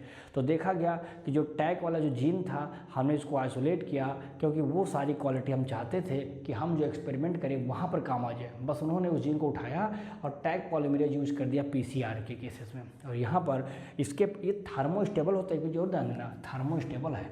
चाहे जितना तुम ताप टेम्परेचर दे दो, आराम से मुस्कुराता रहेगा। आप मुस्कुराइए भाई, आप नवाबों के शहर में हैं, ऐसे यहाँ पर सोच लीजिएगा। ये 72 डिग्री सेंटीग्रेड मांगता है, ध्यान देना, 72। और ये अपनी संख्या बनाना शुरू कर देगा, बन के तैयार हो जाएगा। देखा कि आप बहुत सारे न्यू चेन कॉपी तैयार हो जाते हैं। लगभग 30 साइकिल अगर PCR कंप्लीट कर ले दोस्त, 1 बिलियन ऑफ कॉपी तैयार हो जाती है, ओरिजिनल कॉपी जो रहती है। तो उस ओरिजिनल सीक्वेंस की 1 बिलियन कॉपी चाहिए, तो बस 3 बार PCR करा दीजिए, काम हो जाएगा। क्लियर है यहाँ तक। अगला देखो, कुछ नोट्स मैं आपको बता रहा हूँ। नोट्स बहुत आसान है, अभी बताया भी है। बैक्टीरिया के केसेस में प्लाज्मिड होता है एज अ वेक्टर के रूप में। एनिमल्स में आप देखेंगे रेट्रोवायरस। प्लांट के केसेस में आपने देखा TI plasmid, tumour inducing plasmid. अभी मैंने बताया था कि किस तरह से ट्यूमर इंड्यूसिंग वहाँ पर काम करता था। 2 इसके अलग अलग स्पीसीज थे, अभी आपने देख ही लिया होगा। फिर देखिए बायोलिस्टिक क्या होता है दोस्त, तो बायोलिस्टिक इसको जीन गन कहते हैं। ये प्लांट के केसेस में क्या किया जाता है, बम्बार्डेड किया जाता है उस जेनेटिक DNA को। हम लोग किससे करते हैं, उसको हम गोल्ड या टंगस्टन से ओवर कोड कर देते हैं, चारों तरफ कोड करते हैं गोल्ड या टंगस्टन से। फिर उसको बम्बार्ड करते हैं इलेक्ट्रिक फील्ड के अंतर्गत, और प्लांट के अंदर जितने संख्या में चाहिए उतने संख्या में हम उसको इंट्रोड्यूस करवा देते हैं जेनेटिक मटेरियल को। फिर देखेंगे माइक्रो इंजेक्शन करवाते हैं। माइक्रो इंजेक्शन क्या होता है, इसके लिए हम लोग दोस्त एनिमल्स के अंदर हम जेनेटिक मटेरियल को इंट्रोड्यूस करते हैं। जैसे DNA है, अब DNA को डायरेक्टली चाहते हैं कि हम उस प्लांट के एनिमल्स के सेल में इंट्रोड्यूस कर दें, तो हम एक माइक्रो नीडल का यूज़ करते हैं एनिमल्स के सेल में, यूजिंग द माइक्रो नीडल्स। ये माइक्रो नीडल्स क्या करता है, डायरेक्ट DNA को ट्रांसफर कर देता है किसमें, इनटू द एनिमल्स के केसेस में। हो गया। फिर देखेंगे दोस्त, अब सिस्टम आ गया बायोरिएक्टर। जैसे PCR था, इससे बायोरिएक्टर। बायोरिएक्टर एक बहुत विशाल काय संख्या में प्रोडक्ट्स को क्या करता है, बनाने का काम करता है, जो कि इसकी कुछ मुख्य बातें बता देता हूँ। एक बहुत बड़ा फ्लास्क है, ये ग्रेट कैपेसिटी वाला एक कल्चर मीडियम होता है, जिसमें प्रॉपर एरेशन लगा होता है। एरेशन यानी इसमें ऑक्सीजन मौजूद रहेगा घुमाने बनाने के लिए। साथ ही साथ स्टेरिलिटी को, स्टेराइल कंडीशन को मेंटेन करने की आवश्यकता रहती है। इसमें यानी किसी प्रकार का कंटेमिनेंट इसमें अवेलेबल नहीं रहेगा। एसिड और बेस को भी मेंटेन करने वाली जो कंट्रोलिंग सिस्टम होता है, अर्थात इसमें pH कंट्रोलिंग सिस्टम लगा रहता है। टेम्परेचर को भी कंट्रोल करने वाला सिस्टम इसमें लगा रहता है। ऑटो टेम्परेचर जो उसको मैनेज करता रहता है, बैलेंस करता है। फोम, जो भी झाग बनते हैं उस झाग को तोड़ने वाले यानी फोम ब्रेकर लगा रहता है दोस्त। फिर देखेंगे दो प्रकार के हैं, एक क्लोज है, एक ओपन सिस्टम होता है। क्लोज हो जाता है कि मतलब एक मरतबा जब कल्चर मीडियम आप उसमें शुरू कर दिया, यानी अपना कार्यक्रम शुरू करा, तो बाहर से कोई एक्स्ट्रा चीज़ में आप मिला नहीं पाओगे। लेकिन ओपन कहता है कि अगर मैं प्रोसेस को शुरू कर चुका हूँ और वो सिस्टम में आप चाहते हैं कि नहीं कोई और मिलाना चाहते हो, उसमें कोई और मीडियम आप डालना चाहते हैं, कोई और कल्चर मीडियम प्रोवाइड करना चाहते हैं, तो आप मिड में भी बीच में भी आ करके वो आप वहाँ पर सही कर सकते हैं, मिला सकते हैं वहाँ पर, तो इसको बोलते हैं ओपन। ठीक है, ये दो प्रकार के होते हैं। डाउन स्ट्रीम प्रोसेसिंग क्या है दोस्त? डाउन स्ट्रीम प्रोसेसिंग क्या है? ये कहता है कि जब आप कोई चीज़ बना चुके हो, अब बनाने के बाद ज़रूरी कि इसको बेचना है, तो आप इसको सेपरेशन करते हैं और प्यूरिफिकेशन करते हैं। यानी बिफोर द मार्केटिंग कर रहे हो, मार्केट में उतारने से पहले उसको सेपरेट करते हो और प्यूरिफिकेशन करते हो बिफोर द मार्केटिंग, एंड साथ ही साथ इसको प्रिजर्वेटिव इसमें ऐड कर दिया जाता है ताकि उसको क्या कर सके, फॉर अ लॉन्ग टाइम के लिए प्रिजर्व कर दीजिए। जैसे होता ना कि आप दवा लाते हो तो दवा देख लेते हो कि उसकी जो है भैया कितने समय तक अभी ये चलेगा, यानी उसका जो प्रकार से देख लेते हो कि हाँ ये अभी 1 साल 2 साल, ये तमाम चीज़ों की जो जानकारी करते हो वो उसके उसमें क्या होता है, प्रिजर्वेटिव ऐड किया होता है। तो इस वजह से हम समझ जाते हैं कि अभी ये एक्सपायर नहीं हुआ है, अभी ये क्या है, प्रोटेक्ट है, सुरक्षित है। क्यों? Due to presence of the preservative, right. जैसे कोई एनिमल्स होता है, कोई स्पेसिमेन को अगर आप चाहते हो कि हम काफ़ी समय तक इसको प्रोटेक्ट कर ले, तो उसमें हम देख लेते हैं कि अलग अलग प्रकार के क्या होते हैं केमिकल्स को लैब में हमने देखा होगा, फार्मेलिन वगैरह डाल देते हैं, सुरक्षित रहता है वो। तो ये चीज़ें हमारे दोस्त क्या हैं, ये बायोटेक्नोलॉजी का हमारा जो एक प्रिंसिपल रहा, ये आपके सामने मैंने पेश कर दिया दोस्त। अब इससे ज़्यादा क्या बता दूँ इसमें, बस यही कहानी है, इसमें आराम से पढ़ो। अब इसके कुछ आपको बताता हूँ कि कहाँ पर इसके यूज़ किए जाते हैं, तो पहले इसका स्क्रीनशॉट लीजिए, फिर मैं इसके बारे में बताता हूँ ताकि आपको इसके एप्लीकेशन के विषय में जानकारी हो जाए। हालांकि पढ़ाना मुझे इसी चैप्टर में चाहिए, लेकिन जब अलग अलग पढ़ा रहा हूँ तो उसको अलग चैप्टर के नाम से बना देता हूँ ताकि वो एप्लीकेशन आप देख लीजिए। तो चलिए अब एप्लीकेशन देखता हूँ, पहले स्क्रीनशॉट ले लीजिए।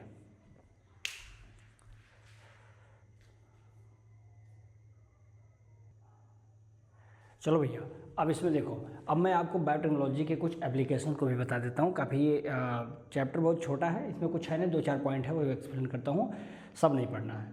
जैसे देखिए, अगर बायोटेक्नोलॉजी अगर इतना बड़ा काम हमारे लिए कर रहा था दोस्त कि अलग अलग चीज़ों से जोड़ करके कुछ ऐसे प्रोडक्ट्स तैयार करता था, कुछ ऐसे सर्विसेज रेडी करता था जिसको यूज़ हम जैसे इंसान करते थे, तो जाहिर सी बात है कि कुछ ना कुछ इंपॉर्टेंट चीज़ बना सकता है। तो कहाँ पर यूज करता है? पहला तो एग्रीकल्चर के फील्ड में, मेडिकल के क्षेत्र में।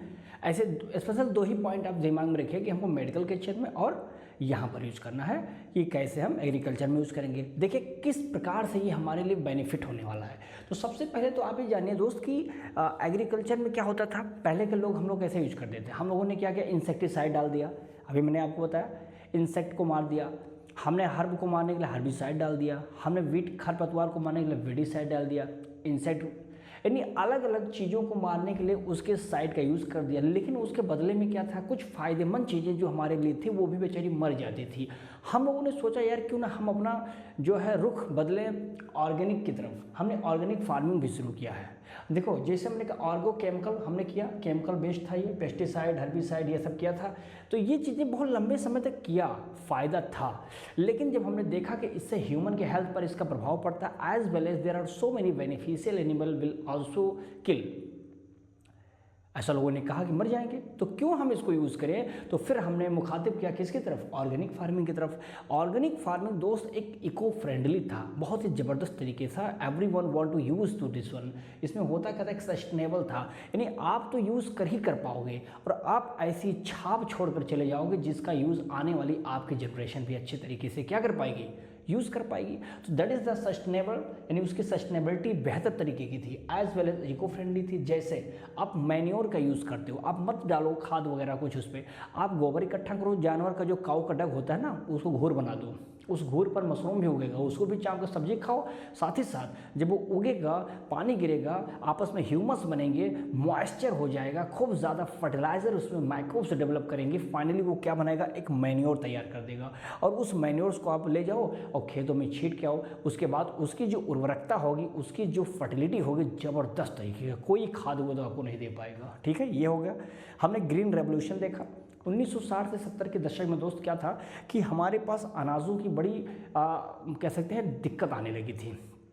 तो इस तरह से उस आपात स्थितियों में निपटने के लिए हमने डिमांड किया अमेरिका से, दादा हमें कुछ अनाज दे दो, गेहूं के बोरे दे दो, because due to the lack of grain in our countries. उन्होंने कहा ठीक है हम दे देंगे, बट सुनने में तो ये आता है कि उन लोगों ने रातों रात उस चीज़ के फैसले को, डिसीजन को चेंज कर दिया। कहा इसको समुद्र में डाल दो, हमारी मछलियाँ खा के बच जाएँ, वो जिंदा रहें, भारतीयों को मत देना। इतनी ज़्यादा हमसे उनकी टेंशन रहती थी, तो हमको नहीं दिया गया। उन्होंने सोचा कि नहीं देंगे तो मर जाएंगे। हालांकि हम लोग मरने वाले नहीं हैं, we are Indian, we are completely depend on the jugaad. हम जुगाड़ की तरफ मुखातिब हुए दोस्त, और फिर हम लोगों ने एक ऐसा टिक अप्लाई किया जिसका नाम था ग्रीन रेवोल्यूशन। इसमें बहुत बड़ा जो, हालांकि फादर इसके माने जाता नॉर्मन बोरलॉन्ग साहब, लेकिन इंडिया में पूछा जाएगा तो एम एस स्वामीनाथन, इनका एक बहुत बड़ा महत्व था। जिस छोटे से खेतों में आप 4 बोरा अनाज पाते थे, आज उसी छोटे से खेत में आप 4 की तिगुना, 4 थे 12 बोरा अनाज, नहीं ट्रिपलिंग नंबर बढ़ा दिया आपने। इतना ज़्यादा प्रोडक्टिविटी गेहूं की, जो अनाज की, जो सीरियल की थी, होनी शुरू हो गई। तो ये ज़रूरी था क्योंकि हमारे पास धीरे धीरे डेवलप हो चुका था ये सारे सिस्टम्स, और जब सिस्टम अप्लाई हो गए तो हम लोगों ने फिर उसको धीरे धीरे उसमें चेंज करना शुरू किया। तो इसका काम था ट्रिपलिंग करना, फूड सप्लाई को बढ़ा देना। अच्छा, हालांकि पॉपुलेशन की संख्या तगड़ी बढ़ रही थी, पॉपुलेशन तो यहाँ पर बढ़ रही थी, तो उसका ग्राफ तो ऊपर जाएगा, लेकिन धीरे धीरे ये जो फूड की सप्लाई थी कहीं ना कहीं कुछ समय बाद धीरे धीरे डाउन होना शुरू कर दी थी। फिर धीरे धीरे और विकास हुआ। फिर देखिए हमने एक अडॉप्ट किया बीटी कॉटन। दोस्त बीटी मतलब तो B for Bacillus, T for thuringiensis, एक बैक्टीरिया है जो अलग अलग स्थितियों में, कंडीशंस में अपने आप को क्या कर सकता है, सर्वाइव कर सकता है।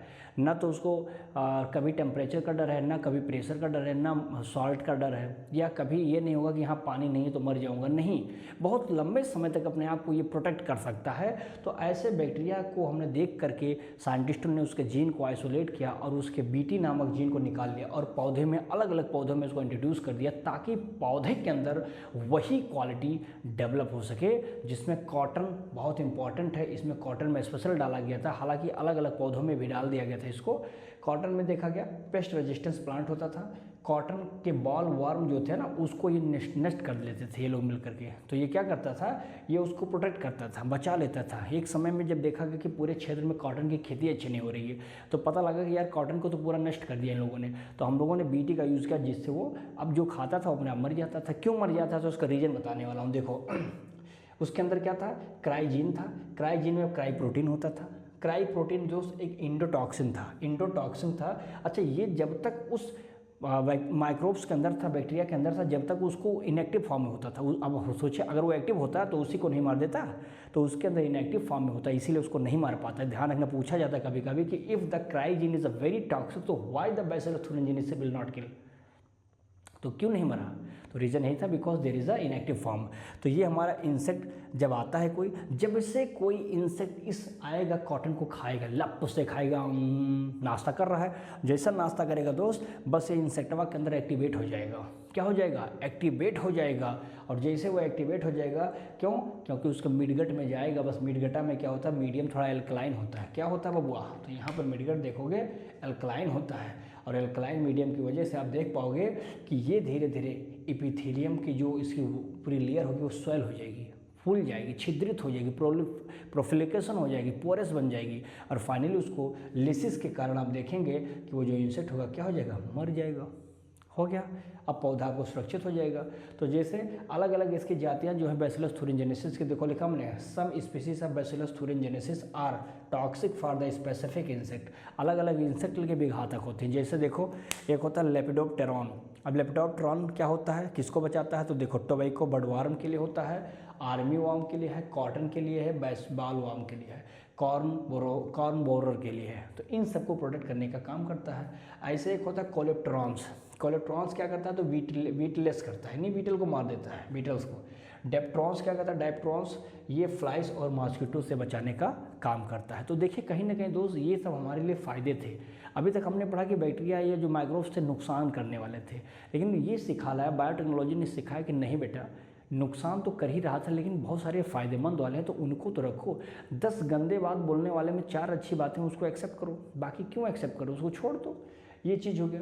फिर हमने दोस्त यहाँ पर देखा RNAi या RNAi मतलब इंटरफेरॉन्स, इसी को mRNA या जीन साइलेंसिंग के नाम से जानते हैं, यानी जीने का साइलेंट कर दो, mRNA को साइलेंट कर दो, DNA से, यानी mRNA को बनने ही ना तो प्रोटीन बनेगा ही नहीं। जब प्रोटीन नहीं बनेगा तो माइक्रोब जो खाने वाला वो अपने आप मर जाएगा। क्या होता है इसमें देखो, होता क्या कि बहुत सारे ऐसे निमेटोडा होता है दोस्त, निमेटोडा यानी कि मिलेडोगाइन इनकॉग्निसिया, ये बहुत सारे ऐसे डाइकॉट जो प्लांट होते हैं उनके रूट को नुकसान करता है। तो ये क्या करता है, उसके रूट में जाता है, रूट नॉट डिसीज, यानी जड़ों को गड्ढे बना देता है, फूल जाता है उसके गड्ढों में और उसको नुकसान करता है, यानी कि उसकी प्रोडक्टिविटी को धीरे धीरे कम करता है। तो लोगों ने सोचा यार इतना ज़्यादा नुकसान होगा तो हम कैसे अपनी खेती कर पाएंगे, कैसे सर्वाइव कर पाएंगे, लाओ हम साइंटिस्ट से मिले। साइंटिस्ट मिल सकते थे तो साइंटिस्टों ने आइडिया दिया उस पूरे क्षेत्र में कि तुम परेशान ना हो, हम तुम्हारे लिए ट्रिक अप्लाई कर रहे हैं, हम तुमको RNA साइलेंसिंग का ट्रिक देंगे। उन्होंने कहा कि जब तुम क्या करोगे, जब मिलेडोगाइन नाम का जो इनकॉग्निसिया नामक का नेमेटोडा जब आएगा तो हम उसके रूट नॉट डिजीज़ को ख़त्म करने के लिए हम क्या करेंगे, mRNA या तो mRNA बनने ही मत देना, mRNA मत बन देना ताकि प्रोटीन ना बन पाए, या तो double RNA double stand RNA बना दो। कभी भी डबल स्टैंड RNA प्रोटीन का फॉर्मेशन नहीं कर पाता है, अपने आप डीनेचर खत्म हो जाता है। तो DRNA बना दो या mRNA बनने न दो ताकि प्रोटीन बनेगा ही नहीं, निमेटोडा ऑटोमेटिक अनेबल होगा फीड, यानी खाना पाएगा नहीं तो ग्रो कर ही नहीं पाएगा, ग्रो नहीं हो पाएगा, फाइनली वो डाई हो जाएगा और टोबैको का जो प्लांट होगा दोस्त क्या होगा, सुरक्षित हो जाएगा, बच जाएगा। इस प्रकार से लोग ऐसा, अच्छा यहाँ पर जो है TI प्लाज्मिड में दोस्त अगर पूछा जाए वेक्टर का रोल कौन अदा करता है तो एग्रोवेक्टर ट्यूमिफेसियंस का रोल अदा करता है। ठीक है, ये बात क्लियर है। फिर देखेंगे मेडिकल के क्षेत्र में बहुत आसान है दोस्त, नाम है इंसुलिन। बहुत सारे ऐसे जेनेटिकली मॉडिफाइड इंसुलिन का फॉर्मेशन किया जाता है। पहले हम लोग इंसुलिन जब बनाते थे ना तो क्या करते थे कि बहुत सारे ऐसे जो स्लॉटर्ड एनिमल होते थे जिसका नरसंहार किया जाता था, मारना होता था, तो बहुत सारे एनिमलों को मार मार करके उसके अंदर से इंसुलिन निकाल लेते थे। उस इंसुलिन को इंसानों के अंदर क्या करते थे दोस्त, इंट्रोड्यूस कर दिया जाता था। देखा गया कि उस दौरान बहुत सारे जो ह्यूमंस होते थे उनको उसका साइड इफेक्ट दिखाई पड़ा, उसका एलर्जी दिखाई पड़ा। तो लोगों ने सोचा यार ये कैसे संभव हो सकता है कि अब हम इंसुलिन लाते भी हैं, बनाते भी हैं, लेकिन नुकसान करें, अब हम नहीं बनाएंगे। तो लोगों ने कहा नहीं बनेगा। रीज़न कहा इससे हमारा नुकसान हो रहा है, एलर्जी हो रही है, साइड इफेक्ट हो रहा है। दूसरी चीज़, इतने बड़े संख्या में हम लोग मार रहे, इथिकल इशूज उनका नुकसान कर रहे हैं, यानी कि मोरल वैल्यूज़ हमारी गवाह नहीं करती कि मारें। इतने ज़्यादा जानवर को मारने के बाद हमको छोटा सा अमाउंट में हमको इंसुलिन मिलता है। तो एक तो ये 5-6 रीजन थे जिसकी वजह से हमने इसको बंद कर दिया कि अब हम स्लॉटरिंग एनिमल को यूज़ करेंगे, स्पेशली पिग, सुअर का यूज़ किया जाता था। तो लोगों ने कहा भैया अब ये नहीं कर पाएंगे, हम इसको छोड़ दो, नहीं करेंगे। तो लोगों ने कहा तब क्या करेंगे, कहा बायोटेक्नोलॉजी की तरफ मुखातिब हुआ आपने, कहा यस सर। कहा जाओ और साइंटिस्टों से मिलो, वो लोग थोड़ा जेनेटिकल मॉडिफाइड इंसुलिन का फॉर्मेशन करेंगे। और उन लोगों ने वही किया जो पहले प्रो हार्मोन्स के रूप में अडॉप्ट किया गया। देखो ये धीरे धीरे आए और इन्होंने क्या किया, पहले इंसान का जो हमारा पैनक्रियाज है, हालांकि हमारे पैनक्रियाज में क्या होता है दोस्त, एक होता है आइसोलेट ऑफ लैंगरहैंस, जो कि पैनक्रियाज से हमारा जो बीटा सेल होता है वहाँ से बनता है, उस सेल से ही इंसुलिन निकलता है। हालांकि इतने लंबे अमाउंट में बनाना है तो कुछ ना कुछ अडॉप्ट करना पड़ेगा, कुछ टेक्नोलॉजी करना पड़ेगा। तब हम लोगों ने बायोटेक्नोलॉजी को यूज़ करना शुरू कर दिया और यहाँ पर हमने देखा कि लैंगरहैंस के बीटा सेल से निकाला। अगर जिस व्यक्ति में इसकी कमी हो जाती है दोस्त, डेफिशिएंसी ऑफ दिस वन, तो क्या होता है, डायबिटीज़ मेलिटस हो जाता है। तो ये रोग हो जाता है, डायबिटीज़ हिंदी में शुगर कहते हैं। जब आप यूरिन करते हो, यानी जो आप उसमें देखते हो बहुत सारे शुगर के लेवल बढ़ जाते हैं। ब्लड में शुगर है तो यूरिन के माध्यम से शुगर निकलेगा, जहाँ पर यूरिन डिस्चार्ज करते हो वहाँ पर अगल बगल चींटियों का मेला लग जाता है क्योंकि उसमें शुगर होता है। तो वो लेवल ज़्यादा बढ़ती है तो तकलीफ होता है। तो उसको कंट्रोल करने के लिए हमको डायबिटीज़ पेशेंटों के लिए इंसुलिन इज़ वेरी इंपॉर्टेंट। अब क्या होता था, स्लॉटरिंग एनिमल से यूज़ करते थे, खासतौर पर पिग का। हमने कहा ये नहीं करेंगे। साइंटिस्टों ने कहा देखो हम बनाएंगे एक जेनेटिकल मॉडिफाइड करके। उसमें होगा क्या, उसमें दोस्तों क्या था, 3 बांड थे, 3 पेप्टाइड चेन था, A peptide chain, B peptide chain और सी पेप्टाइड चेन। हमने कहा तीनों पेप्टाइड चेन को जब मिला करके एक साथ रखा जाता था तो जब तीनों मिल जाते तो ये हमारे हो जाते प्रो हार्मोन्स, यानी इमेच्योर था। अभी हमारे पास मेच्योरिटी नहीं हार्मोन्स की, इंसुलिन की। तब इसके लिए क्या किया गया, साइंटिस्टों ने तो अपना जुगाड़ दिया कि हाँ A peptide chain, B peptide chain और सी पेप्टाइड चेन, इन तीनों से कारनामा हो जाएगा, ठीक है। लेकिन जब ये प्रो हार्मोन्स अभी हैं, इमेच्योर हैं, कैसे संभव होगा। तो लोगों ने कहा सर इसमें सी वाला जो पेप्टाइड है ना एक्स्ट्रा है, इसको कट करके बाहर निकाल दीजिए, जैसे कट करेंगे तो कारनामा हो जाएगा। तो लोगों ने कहा यार ये हम तो नहीं कर पाएंगे। तो इसके लिए अमेरिका की कंपनी से 983 में आई दोस्त, जिसका नाम था इली लिली कंपनी। कहाँ है भाई, कहाँ गई, ये देखो इली लिली कंपनी 1983 अमेरिका की कंपनी थी। अच्छा देखो टीली लिली ना समझ जाना है, इली लिली कंपनी है ये 1983 की। इसने कहा कि देखो मैं जेनेटिक मॉडिफिकेशन इंसुलिन बना दूंगा, साथ ही साथ मैचुरेशन ऑफ इंसुलिन की जैसी प्रॉब्लमों को मैं सॉल्व कर दूंगा। उन्होंने कहा ठीक है मैं क्या करूं, कहा सी पेप्टाइड चेन को हम कट करेंगे और जैसे कट करेंगे हम ए पेप्टाइड और बी पेप्टाइड आपस में जुड़ जाएगा, किससे, with the help of hydrogen bond, नहीं with the help of disulphide bond. और ये डाइसल्फाइड बॉन्ड जैसे आता है दोस्तों, ये डाइसल्फाइड बॉन्ड इसको जोड़ देता है। ए पेप्टाइड चेन में कितने अमीनो एसिड होते हैं, 21, बी पेप्टाइड चेन में 30, यानी ओवरऑल हमारे बॉडी में जो जेनेटिकल मॉडिफिकेशन के द्वारा बनाए गए इंसुलिन होते हैं उसमें कितने पॉलीपेप्टाइड सॉरी कितने अमीनो एसिड होते हैं, 51 अमीनो एसिड यहाँ पर देखने को मिलते हैं। ये आपने देख लिया होगा।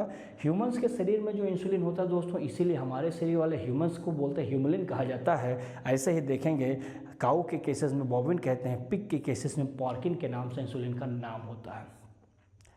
क्या इतनी बात में किसी प्रकार की तकलीफ़ आपको आ रही है, आनी नहीं चाहिए, ये मेडिकल के क्षेत्र में। अब मैं आपको थोड़ा जीन थेरेपी के बारे में भी बताता हूँ, बस ये चैप्टर को समाप्त करता हूँ, फिर मैं अगले पे आता हूँ, ठीक है। बहुत जल्दी स्क्रीनशॉट ले लीजिए फिर बताऊँ।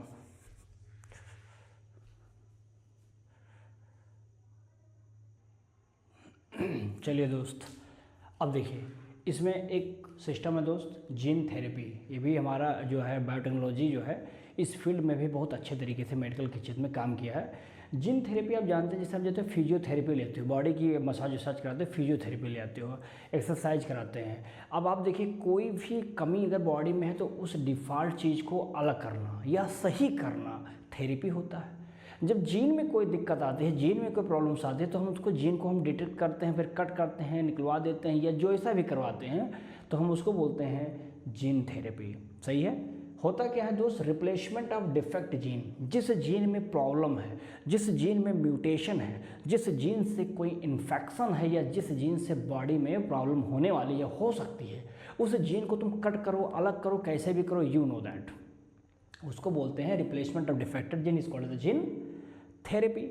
होता क्या है, ये कंडीशन एक कहानी है। एक गांव था, एक गांव में 4 साल की एक लड़की थी। उस लड़की के शरीर में दोस्त एक बहुत ही मुख्य, बहुत ही स्पेशल टाइप का जो जीन था वो कम था। यानी वो जीन कौन था एडीए नाम का एक जीन था जिसका नाम था एडेनोसिन डायमिनीज। अब ये जीन उसके बॉडी में कम था। जब जीन कम हुई तो जीन से ये प्रोटीन नहीं बन, ये एंजाइम नहीं बन पाया। अब सोचिए जीन की वजह से एंजाइम नहीं बन पा रहा। इसीलिए कहता हूँ ना, जीन हमारे बॉडी में दोस्त जितना भी है सबकी अपनी एक विशेषता है, सब एक पर्टिकुलर एंजाइम्स के लिए ही जिम्मेदार हैं। अब ये जीन अगर होता तो डायमिनीज नाम का एक एंजाइम जो था वो शायद इसके बॉडी में बन जाता, लेकिन ये नहीं बन पाया। इस वजह से उस बॉडी के अंदर बहुत सारे, उसकी बॉडी की जो इम्यून पावर थी, उसकी इम्यूनिटी पावर लगभग 0 हो गई। तनिक भर इन्फेक्शन, तनिक भर रोग, तनिक भी प्रॉब्लम आए तो वो फिर बेचारी मरने के कगार पे आ जाती थी। तो लोगों ने, डॉक्टर ने सोचा यार इस प्रॉब्लम को दूर करने का अभी तो कुछ उपाय है नहीं, ऐसा करो इस बच्चे को इनक्यूबेटर में रख दो। जैसे तुमने उसको इनक्यूबेटर में रखा, अच्छा ये बनता कहाँ पे था ये भी इंपॉर्टेंट है, ये बनता था टी लिम्फोसाइट में जो कि WBC का भाग है। अब याद करिए जब WBC तुम्हारा कमज़ोर है, ख़त्म है, तो तुम्हारी इम्यून पावर क्या रहेगी, कुछ नहीं रहेगी भैया। अरे WBC तो तुम्हारी बॉडी में एज ए सोल्जर का काम करता है बबुआ। अब जब सोल्जर हथियार वही है, बेचारा वो अपना पूरा का पूरा हथियार डाल चुका है, तो तुम कैसे मजबूत कहोगे मैं मजबूत हूँ, नहीं हो पाओगे बेटा। तो इसलिए हम इस टी लिम्फोसाइट यानी WBC के भाग को देखा कि कमज़ोर हो रहा है। अब हमने काम करना शुरू कर दिया। हम अच्छा यहीं पे बेचारे ये मैच्योरेट भी करता था, मैच्योरेशन होता था यहीं पे। अब इसकी इम्यूनिटी डाउन होना शुरू कर दी। हमने क्या किया, इसकी वजह से अब जो सिम्टम दिखाई पड़ने लगा, जो बीमारी दिखाई पड़ी, उसका नाम पड़ गया स्किड। स्किड मतलब होता है बेटा सीवियर कंबाइंड इम्यूनो डेफिशिएंसी। अब देखो सीवियर मतलब खतरनाक है, कंबाइंड है इम्यून के साथ, तो सीवियर कंबाइंड इम्यूनो डिफिशिएंसी ऐसी बीमारी देखने को मिला। अब होने का लगा, हमने कहा यार ये तो due to lack of ADA gene, यानी एडीए जीन जो जब बन नहीं पाया इसी की वजह से ऐसा हो रहा है। ऐसा करो अभी उपाय नहीं है, तुम बच्ची को ले जाओ इनक्यूबेटर में रख दो, यानी बाहर से उसमें ना कुछ जाएगा ना आएगा, बस वो अपने आप उसी में जिंदा रह जाएगी। कहा ठीक है रखा जाए। हमने कहा कि क्या उपाय होगा कुछ, तो डॉक्टर ने कहा ऐसा करो तुम इसके बोन मैरो को बदल दो। क्या कर दिया मैंने, बोन मैरो को ट्रांसप्लांट कर दिया। फिर कहा कि बोन मैरो को सर ट्रांसप्लांट तो कर दोगे तो लेकिन खून हमारा अजर थोड़े ना है, फिर बार बार तो हमको ट्रांसप्लांट कराना पड़ेगा, तभी ये परमानेंट क्योर नहीं बन पाया। लोगों ने कहा ऐसा करो तुम एंजाइम को रिप्लेसमेंट कर दो। एंजाइमिया नहीं था ना, तो एंजाइम को ला के डाल दो उसके अंदर। तो कहा कि ठीक है कुछ समय तक ब्लड में रहेगा WBC, फिर WBC कुछ समय बाद जब मर जाएगा तो फिर वही प्रॉब्लम हो जाएगी, बड़ी प्रॉब्लम होने लगी। तो लोगों ने कहा यार डॉक्टर साहब please give me the any permanent cure for this disease. तो उन्होंने एक आइडिया दिया, उन्होंने कहा देखो या तो तुम WBC को निकाल के बाहर बैटरी डिस्क में रखो, वहाँ WBC को बदलो, ये वो करते रहो प्रॉपर करते रहो। तो भाई किसके पास समय है, किसके पास पैसा इतना कि बार बार कराएगा। तो उन्होंने कहा डॉक्टर मुझे परमानेंट क्योर बताओ। तो बाद में पता चला कि हम लोगों ने क्या किया, एडिशनल ऑफ फंक्शनल जीन, हमने एडीए प्रोटीन बनाने वाले जीन को, फंक्शनल जो था उस जीन को निकाला कहीं से और ले जा करके उस जीन को उस बोन मैरो में जो कि एम्ब्रियोनिक सेल था उसके अंदर डाल दिया।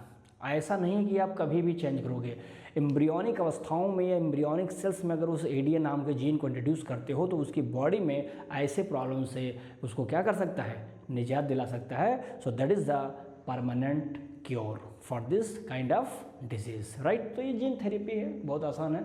अब देखिए बॉडी के अंदर बहुत सारे रोग होते हैं दोस्त, रोगों को पता करना डायग्नोस कहा जाता है ना, बट डायग्नोस कहा क्या हो पहले तुम, तो डायग्नोस्टिक कैसे होगा, दो अलग अलग प्रकार हैं।